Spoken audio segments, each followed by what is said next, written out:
Welcome! You're right next to my very favorite bush in my garden, rosemary. And I'm gonna tell you why. This plant, yes, this is one plant right here. It loves to grow in zones 8, 9, and 10. So for clients who are trying to grow this in their own yards, and if they live in a zone that's below 8, I tell them to go ahead and put it in a very large pot or container and then bring it indoors so it can survive the winter and then bring it back outside. So rosemary is a bush-like perennial, and I like it because the leaves are actually kind of like a needle, and the leaves have so many wonderful, like, fragrant essences.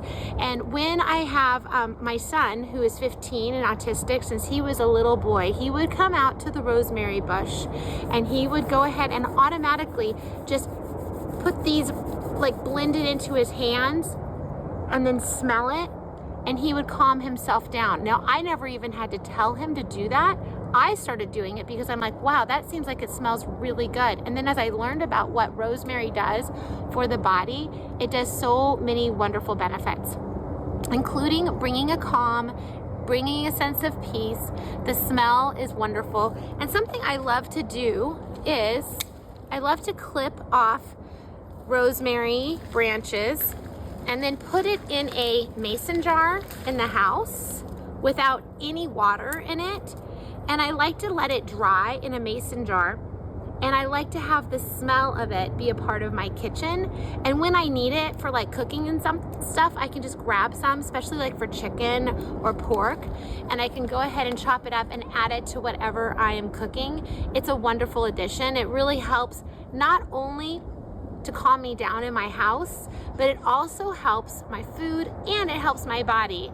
I use this as a tincture and make tinctures out of it because it has such wonderful medicinal properties also. So I plant this in community gardens. One of the ones that I've planted in the community garden nearby is a creeping rosemary, which is super fun because it actually overflows off of the edge of a garden bed. The rosemary that I have here is not a creeping one, it's a bush-like. And what I love about it is it doesn't need any watering, really. Once it's established, it just grows. If it was in a container or pot, I would definitely make sure you have regular watering to make sure it stays consistent.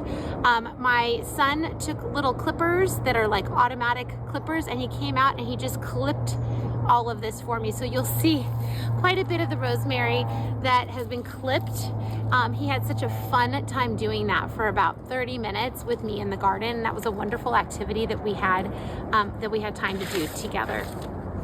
Something really interesting is that Socrates was said to have put rosemary behind his ear before he would go into debates, and the smell of it would help him to have like more clear thinking and be able to process more.